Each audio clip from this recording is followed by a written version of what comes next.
Hi, in this video I would like to share my experience with storing JavaFX properties on a local disk using framework MicroStream Java-Native Persistence. First of all, my problem is that I have this application and I want to store some data about this application.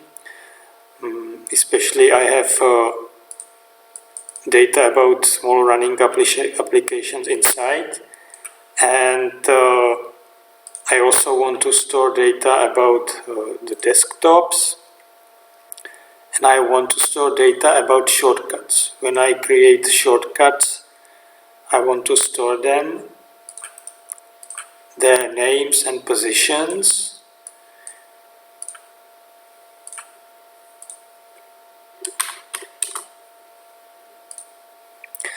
and I want that the startup is not very slow. So now when I stop it and start it again, so you can see that the startup is quite fast, and I have the data again, so it was stored, and this is what I implemented using the MicroStream framework. I created a little summary. So the problem is that I want to store these JavaFX properties. JavaFX properties are basically mutable objects that can have listeners registered, and also two properties could be bound to each other, and it is good, it's working, but the problem is that these properties are also used on data objects, and I want to store them, but I want to store just the values, not the extra fields, not the lambda, listeners, and so on. And there are several approaches as to how to do it. One is to create a separate class, entity or pojo, and copy the values of the properties there and store it. Another approach is to have a separate fields in the same class and copy the values of the properties inside the fields and store the fields, or to use getters and setters to access the values of the properties and then store the values of the properties. And I tried different technologies. First I started with Java serialization. It is simple, it works. Now I am not concerned very much about the security, but the main problem is that you need to store the whole tree of the objects, or you need to make decisions how to separate them into different files manually inside your code. So it is not very transparent and not a nice access to data store. Then I also tried XML and JSON. It has a similar problem. Also you need to make decisions how to store it, if just one whole tree in one file or separate it. For XML you need to use annotations usually. With JSON there is a problem that it's not very easy to manage circle references, which I need. When I have a desktop and shortcuts and I want to have one-to-many relationship bidirectional. So this is not very easy to achieve with JSON. I also tried NoSQL, basically JSON documents, and it is lightweight, but the problem is again that the relationships are not very well managed with JSON documents. Then I tried Java Persistence API and embedded database. It works, it's solid known technology, but it's a bit heavyweight. The startup is slower, you need to have relatively a lot of dependencies, and typically you end up creating separate entities with annotations and very defined relationship and so on, and it's quite unnecessary if you don't have a lot of entities and you don't require special database access. Then I tried MicroStream framework with Java-Native Persistence.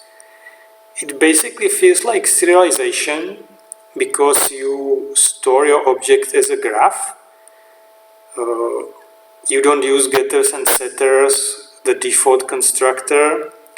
But the main difference between this framework and default serialization for my use case is that this framework allows storing just part of the tree.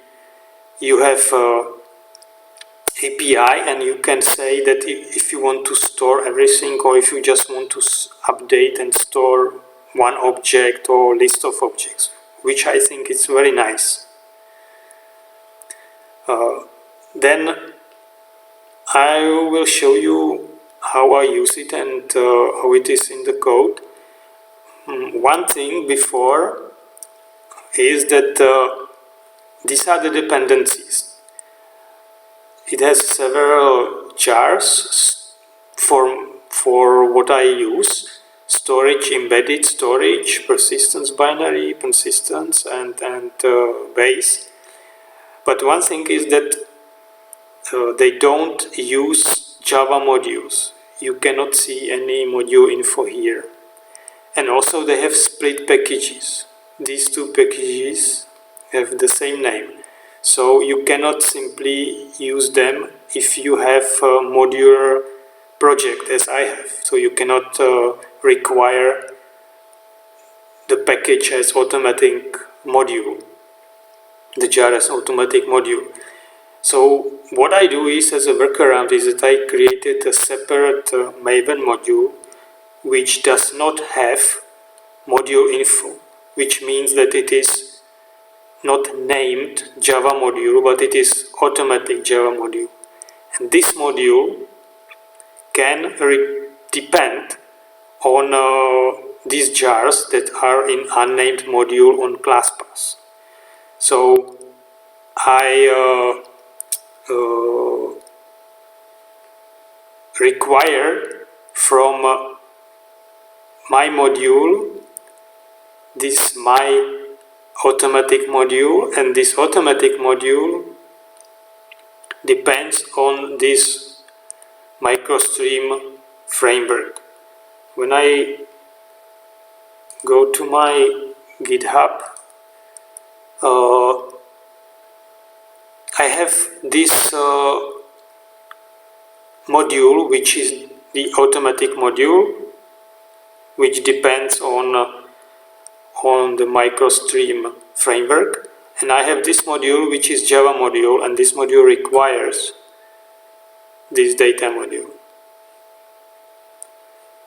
And inside this data module, which is not Java module named, I have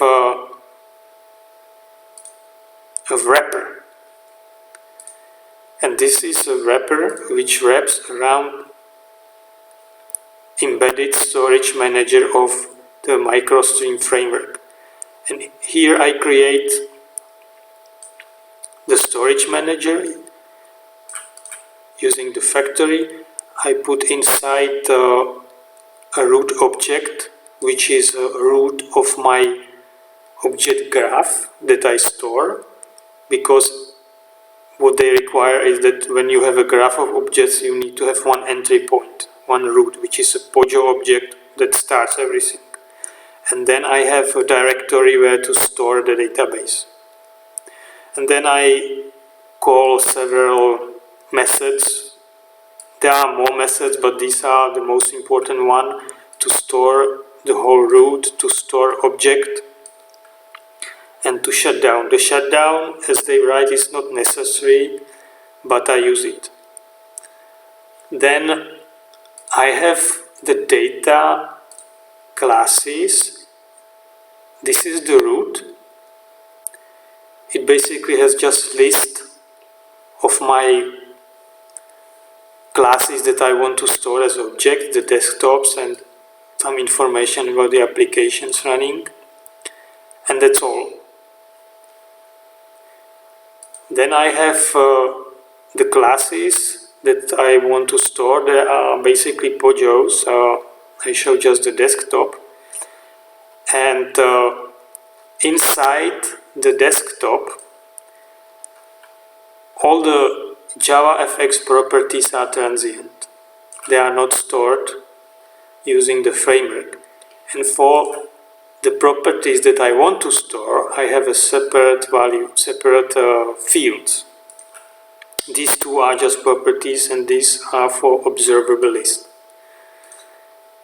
And these properties are basically implemented in a similar way as it is done for other JavaFX properties in library. Which means I have a getter, setter, and special method for property. The getter simply returns the primitive value because it can be set or it can be deserialized. So it always returns this. Then when I set the value, I call this method here and set the value. And this method makes sure that when the JavaFX property is not created, it creates a new one. And as initial value, it sets the primitive value that it wraps, because this value could be deserialized before. And when the value of the property is set, I also set this value. So this makes sure that the value that I serialize and deserialize is in sync with the value of the JavaFX property. So with these three methods, I make sure that I can use JavaFX properties and also serialize them. Then for lists, when I have the list for shortcuts, then observable list is created if it's null, if it's null, and as a backing list, I call this method which creates a backing list, which is simply array list. And everything what I do goes through this observable list, and it is automatically stored in this array list. And only when I want to persist them using the MicroStream framework, I use this list, which is stored. And that's basically what you can do for any JavaFX properties. And then to see how I use it, when I go back to parent and go to the logic that actually uses the data, I have a data manager, and when the manager starts, it creates the root object for the graph. And also it initializes the storage manager, the wrapper, which then initializes the MicroStream storage manager. And here I can use the data root and get the data and work with it seamlessly as with objects. First I can check if it's empty, because for the first time when you start it, then the framework creates a new data store on your disk. And because it's empty, this data root is also empty. So it has no desktops. So for the first time I create the desktops, and important thing is that then I store it. And when you fill in a list, you store the list. You use the data storage manager, you call store, and you store the list. The next time when you start the application, the storage manager automatically fills in the data in the root, and you get the data and you can work with it. Then when you update it, for example here I set false to a desktop, I just store the desktop using the storage manager. I store just the object that I changed, not the whole graph. But one thing is, which is important is that because it works as serialization, when you deserialize everything, then the values are either default values of primitive types or null for objects. So you have to access everything through methods and check if it's null, and if it's null, then create a new instance. And you need to be careful about this because you really need to know what you need to store. For example, here, when I want to store a shortcut, then for the first time when I access the list of shortcuts, it's null because it was created as a null. So two things are happening. A new list is created and it is assigned to the desktop object, and then into this list a new shortcut is put. So which means that you need to store first the desktop because the desktop was changed with the new list that didn't have before, and then you need to store the list because you entered a new shortcut in the list. Next time when you already have the list, you could just store the list. If you store this again, the database, the framework knows that this object was already created, it has ID, because each time you store object, it creates an ID for the object. So it is not stored again. So you just store updated shortcut list. And that's basically what you need to do if you are happy with the default values. There are all more possibilities what you can store or how you can configure the storage when you create it, but the default setting for this example, what I have, is fine. What I want to show also is what it looks like on the disk. This is my directory where I store the data, and you can see that first there is a file which contains a type dictionary. It is actually a text file that contains types that are stored with some IDs. So when I go at the end, I can see my classes, my types, and the attributes that are actually stored.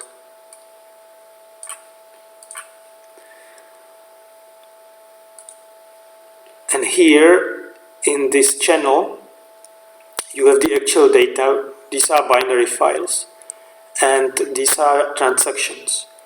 Each time when you store object into the storage, it is treated as transaction. You can have multiple channels if you configure it during creation of the storage. The number of channels is always power of 2 to the n of something. The default is 1, this is what I use, and each channel has a separate thread with cache.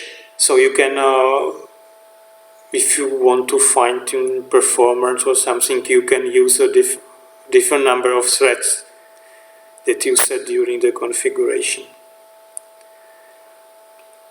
If you are interested to to learn more about this framework, you can go to their website.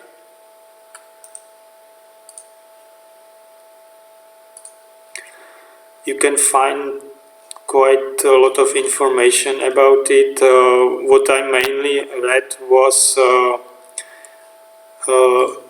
in this resources user manual, where you can find all the necessary information with more details.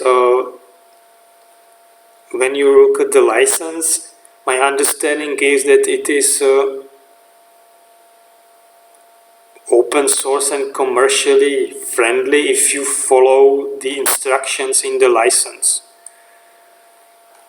You don't break the rules, misuse the code for your own purposes, or so on.